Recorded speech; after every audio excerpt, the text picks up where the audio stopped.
Ever since she was young, Sarah had to get used to the strange dating life of her mom, which was the only way she was providing for the both of them.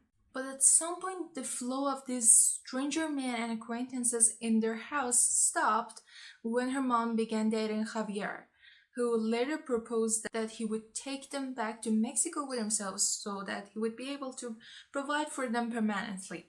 But whether the woman was aware that Javier was a drug lord or not does not really change anything in this plot because she got killed.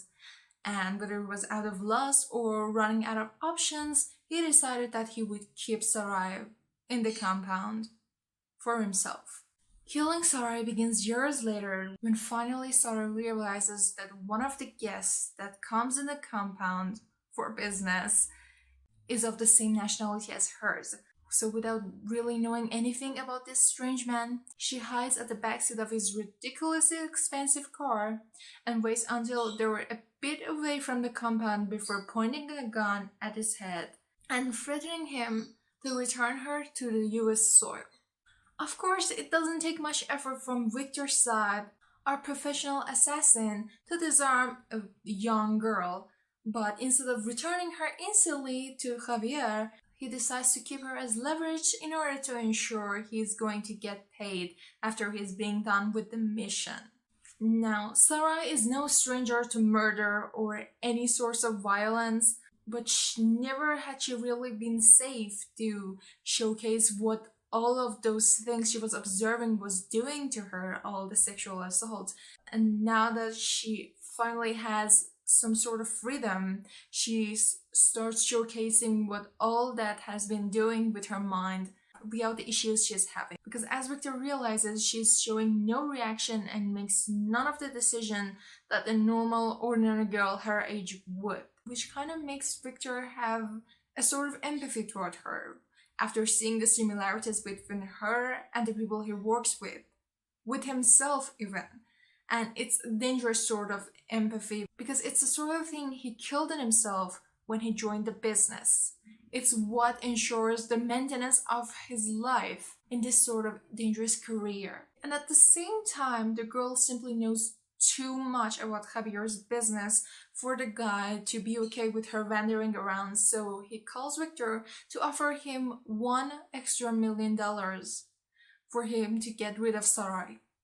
There are good books, and they're simply those books that you feel grateful for the fact that you had the chance to know them, to read them. And this action-packed thriller mystery was the same thing for me. It's got a fast-paced storyline. You will never get bored during reading. It's got these characters with distinctive voices and they're just so wonderfully crafted. And maybe what's just as important is the fact that it's got a very realistic point of view on the story. It's not romanticized like, the way most of the things are, the way even the movie adaptation was in the sort. And it's just got some beauty in it. I mean, I first watched the movie and then it just hooked me so much that I really wanted to know more about what had the original work been.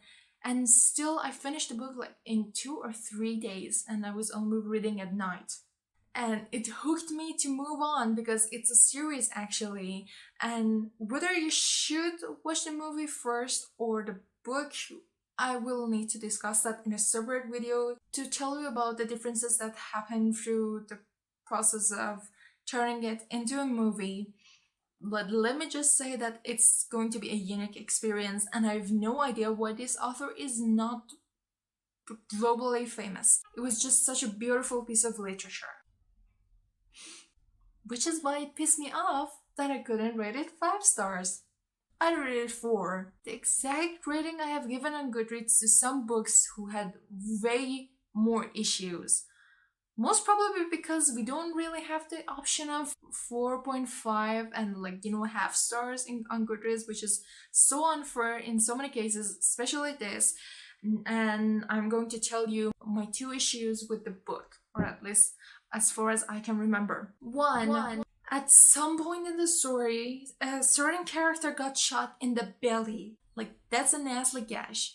And in the adaptation, this was actually crafted sort of better because this certain character hardly could manage getting out one sentence which was going to give an important message to the other character. But in the book, they literally made a speech. Like, of course, it was minor to compare with all the beauty of the book, but there was also something else in the last chapter of the book. Everything, the pacing, the style of the author just collapsed. Like the character started telling a summary of what had happened to her after the last incident, and I think like something like kind of 10 more pages could have been added in order to make it show versus tell, whereas what it was tell versus show. It wasn't compatible to the beauty we've been seeing throughout the book. And I don't know whether it was writing fatigue or what, but the author could have done better because we've been accustomed to it throughout all the chapters. Now this one stood out in not being just as great. Of course, the ending was a sort of cliffhanger, and instantly I was like, I cannot live without not knowing what happens. Of course, something else happened in my personal life, and I didn't get to read the book right away. I merely read a couple of chapters. They were so great. I am definitely going to finish this series, like no doubt about it. I liked the author's style, and I love the story so much. I think it was so flawlessly crafted in the first book that it definitely does deserve your attention. Definitely put this on your TBR. It's just very different from the sort of female empowerment you get to see. It's way more realistic to the sort of life she had led, the sort of adversities she has faced, and there are just so many beauties about this. Oh, and I remember the other thing that pissed me off was the fact that the tension was being built for this novel to be a sort of erotica-ish. I seriously expected way more steam when it came to action, but it was sort of fade to black. Like, how dare you, dear author? Anyway, this was definitely one of my best reads so far in this year. I literally recommend this anytime somebody says, "I mostly read thriller, I don't read fantasy." And I'm like, read Killing Sarai.